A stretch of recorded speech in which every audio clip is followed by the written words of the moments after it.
राधे राधे जी, कैसे हो आप सब? आए होप सब अच्छे होंगे। आज की बहुत ध्यान से समझना, मैंने जो थंबनेल में लिखा है ना, वो झूठ नहीं। पहले आज कुछ पहले डिस्कस कर लेता हूँ, पहले ग्लोबल, उसके बाद डाटा, फिर आज की मार्केट का ट्रेंड डिस्कस करूँगा। कल क्या बताया था पहले मैं वो चीज़ क्लियर कर देता हूँ। कल मैंने क्लियर वर्ड्स में आपको एक लाइन बोली थी कि मैं यहाँ इस जोन से तो खरीदने के लिए सोचूंगा नहीं, ठीक है। और दूसरा मैंने ये भी बोला था कि मैं आज कोई बीटी स्ट्रिप ट्रेड नहीं ले गया। मैंने कल ये भी बोला था, क्लियर वर्ड्स में लाइन में बोला था ना।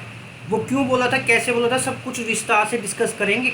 क्या हुआ जो आज ऐसी गिरावट आई, और क्या होना है कि सोमवार को बहुत बड़ी गिरावट आने वाली है, सब कुछ समझेंगे। पहले एक ग्लोबल डिस्कस कर लेते हैं। देखो यहाँ से ना अमेरिका फड़फड़ा रहा है। क्या फड़फड़ा रहा है इस वक्त? अमेरिका किसी भी वक्त आपको यहाँ से 44,500 से लेके 45,000 के बीच में कहीं भी क्रैक मारता हुआ एक झटके में दिखाई दे जाएगा। आज कल सोमवार को जब भी दिखे, लेकिन दिखेगा विद इन 2 to 3 डेज के अंदर।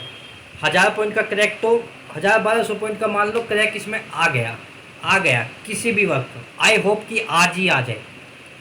मेरी स्कोप है कि आज ही बहुत बड़ा कट आ जाएगा इसमें, अगर मेरी अंडरस्टैंडिंग से मैं देखता हूँ तो। वरना सोमवार को तो पक्का है, मंडे को तो पक्का है इसमें क्रैक।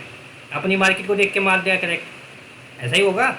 मंडे को क्यों क्रैक होगा वो मैं सारी चीज़ डिस्कस करूँगा आप सभी के साथ। डाटा ऐसा बना हुआ है, डाटा ही दिखा रहा है कि सोमवार को बहुत बड़ा क्रैक आने वाला है। चलिए ये समझ लिया। सॉरी। अपनी करेंसी बहुत मजबूत होती जा रही है। सबसे पहला कारण तो आपका ये है कि मैंने 3 दिन पहले की वीडियो बोला था कि 87-67 के आसपास कहीं आ जाए करेंसी एक बार, और उसके बाद फिर बढ़ेगी। आप सब देख सकते हो 87-67 के पास आने के बाद 88-16 पे वापस आ गई है। 88-50 तक जाएगी, उसके बाद फिर क्रैक मारेगी। ये भी ध्यान रखना मेरी बात, कीप इन माइंड। 88-50 तक जाकर फिर क्रैक मारेगी 87-21 तक। अब होने वाला है कुछ बड़ा, होने वाला है कुछ बड़ा। अब क्या होने वाला वो सारी चीज़ डिस्कस करेंगे। अमेरिका का मैंने बता दिया कि जब भी पहला क्रैक यहाँ तक मारते हैं उसके बाद दोबारा लाइफ टाइम आएगी, तब बढ़ेगा ये। और ये जो बढ़ेगा ना, ये अपनी मार्केट को भी लाइफ टाइम हाई तक लेके जाएगा। ये चीज़ keep in mind, keep in mind, keep in mind. अब डाटा डिस्कस करेगा। बहुत ही खतरनाक डाटा आया हुआ है, बहुत ही भयानक वाला डाटा। अब डाटा में क्या आया हुआ है देखो, मैं पहले बता देता हूँ आपको। एफआई ने सेलिंग करी है। किस में सेलिंग करी है बहुत ध्यान समझना। फ्यूचर्स में बहुत तगड़ी सेलिंग है, निफ्टी के फ्यूचर्स में बहुत तगड़ी सेलिंग है इस महीने के, और नेक्स्ट मंथ के फ्यूचर में बाइंग है। इस महीने के फ्यूचर में सेलिंग है, नेक्स्ट मंथ के फ्यूचर में बाइंग है। आया कुछ समझ में?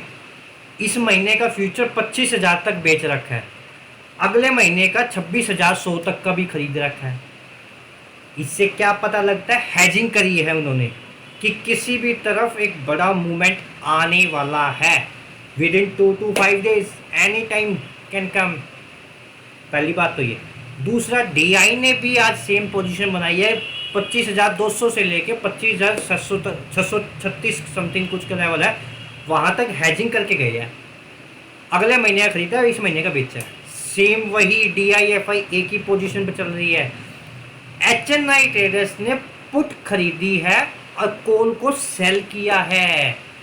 एचएनआई ट्रेडर्स ने पुट को खरीदा है और कॉल्स को सेल किया है। वो एक्सपेक्ट कर रहे हैं कि मार्केट एक बार नीचे जा सकती है सपोर्ट लेने के लिए।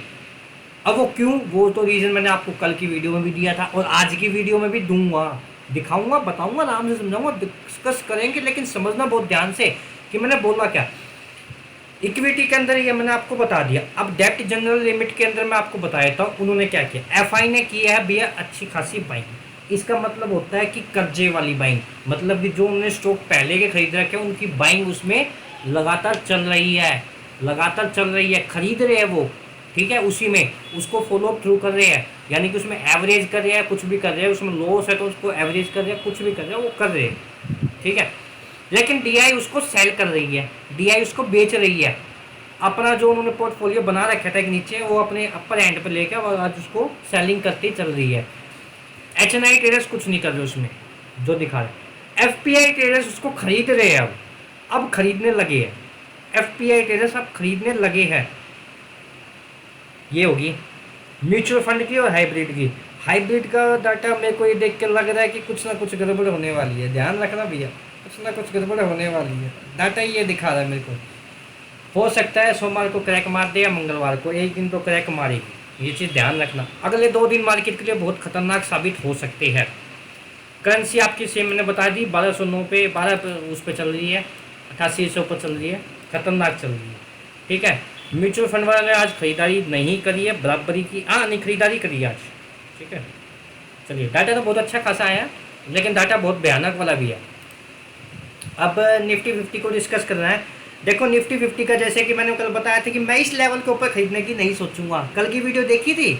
नहीं देखी? आई बटन पे क्लिक करके बस चेक करना कल की वीडियो, क्या आपको लेवल दिया गया था।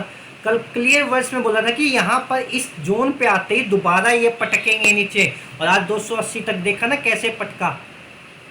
विद गारंटी बोल के गया था कि मैं यहाँ से बाइंग करने की तो सोचूंगा नहीं, क्योंकि मेरे को तो एक बार नीचे ये अपॉर्चुनिटी दिख रही है, और जब तक ये लाल लाइन जो लगी हुई है ना, ये वाला जोन जो लगा हुआ है मेरा, इस जोन तक जब तक नहीं आती ना, जब तक मैं सोचूंगा ही नहीं, मैं ऊपर की सोचूंगा नहीं, जब तक इस जोन पे एक बार सपोर्ट लेने नहीं आती। जोन होगा मेरा 25,045 से लेके 25,151.72 का 72। इस लेवल के बीच में अगर कहीं भी आती है तो मैं एक बार खरीदारी की सोचूंगा कि मैं यहाँ से अपर एंड के लिए। वो नीचे जाती है तो भैया ब्रेकडाउन कन्फर्म हो जाएगा, फिर तो मार्केट गई भैंस पानी में। लेकिन एक बार अगर ऊपर भी जाना है तो इस लेवल को टच करना पड़ेगा। वो क्यों करना पड़ेगा, अब आप ये चीज़ समझने की कोशिश करना, मैं आपको समझाने की कोशिश करता हूँ, आई होप कि आप समझ जाओगे।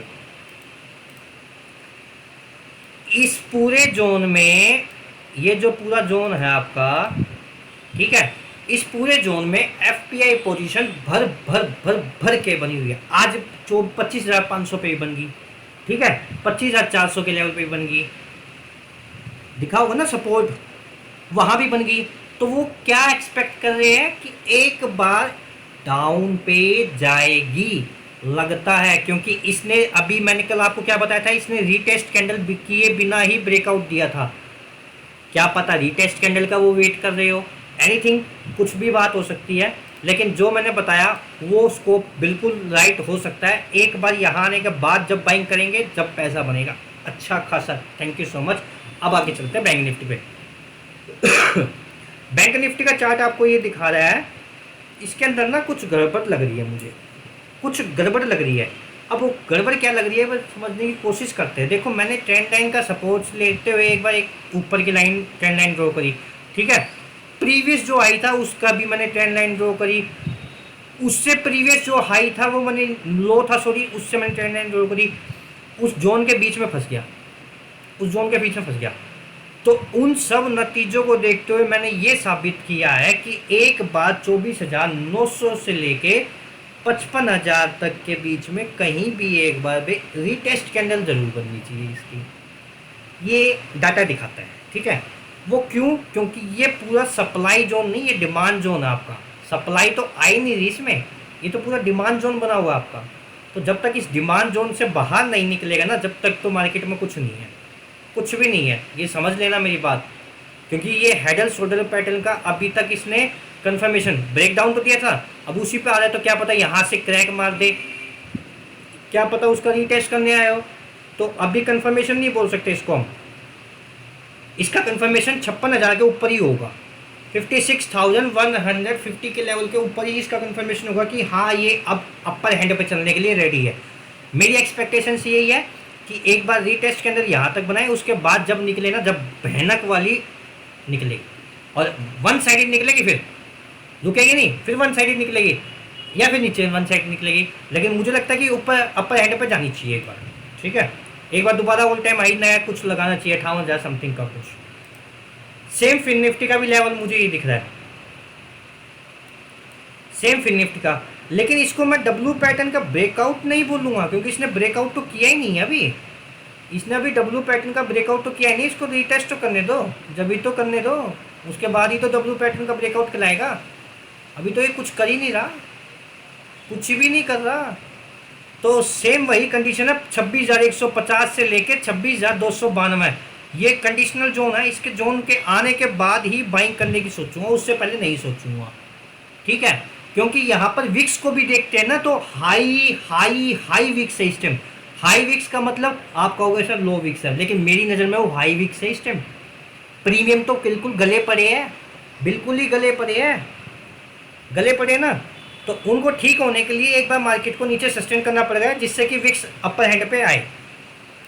मिड कैप की बात करूँ तो इसने ब्रेकआउट तो सही दिया था, लेकिन अब ये कंडीशनल बाय के लिए एक बार इसको 13,054 तक भी आना पड़ सकता है। 13,056 या 54 का लेवल है, वहाँ तक एक बार रीटेस्ट के लिए आ सकता है एक ही सिंगल कैंडल में। उसके बाद जब निकलेगा तब एक नया ऑल टाइम हाई लगेगा।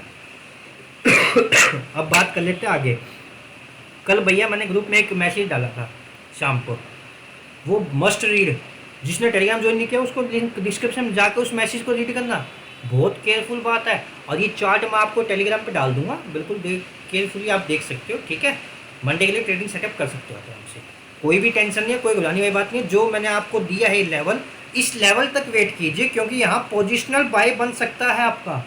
अभी फंसने वाला काम है। एफपीआई पोजीशंस आपको कटवा देगी, पोजीशंस प्रीमियम टिके मार देगी। विक्स इसीलिए लो पे नहीं है, इसीलिए सेलर्स नहीं एक्टिव वहाँ। अभी दोनों साइड का प्रीमियम खा रहे हैं ना, कॉल का भी पुट का भी, कभी ऊपर नीचे कभी ऊपर नीचे करके खा रही है ना, तो वो इसीलिए खा रही है, ठीक है। तो विक्स भी अभी नीचे है, केयरफुल रहिए, सावधानी रखिए, सावधानी रखिए। विक्स ऊपर आ जाएगा 12 के लेवल तक, तब एक सावधानी दोबारा आएगी, लेकिन वो सावधानी नहीं होगी, उसमें आपका पैसा बनने का क्रिएशन आएगा, ठीक है। तो तब तक के लिए मैं कहूँगा कि थोड़ी शांति रखो यार, अभी नीचे आने दो एक बार। लेकिन मुझे एक्सपेक्ट है कि निफ्टी 50 मंडे को एक बार 25,000 से लेकर 25,150, 25,050 से लेकर 25,150 का लेवल एक बार मंडे को दिखा देंगे, अच्छी बात है। उसके बाद मैं बाइंग करूँगा इसमें, बीटीएसटी ट्रेड भी लूँगा, इसकी कॉल की साइड की सब कुछ लूँगा, लेकिन एक बार इस लेवल तक आनी चाहिए, क्योंकि वो ब्रेकआउट लेवल का रीटेस्टिंग भी कराएगा और ब्रेकआउट भी कराएगा, ठीक है फ्रेंड्स। वीडियो पसंद आई हो लाइक करना, चैनल को सब्सक्राइब जरूर कर लेना, ताकि आपको भी ऐसी अपडेट आगे मिलती रहे। दो स्टॉक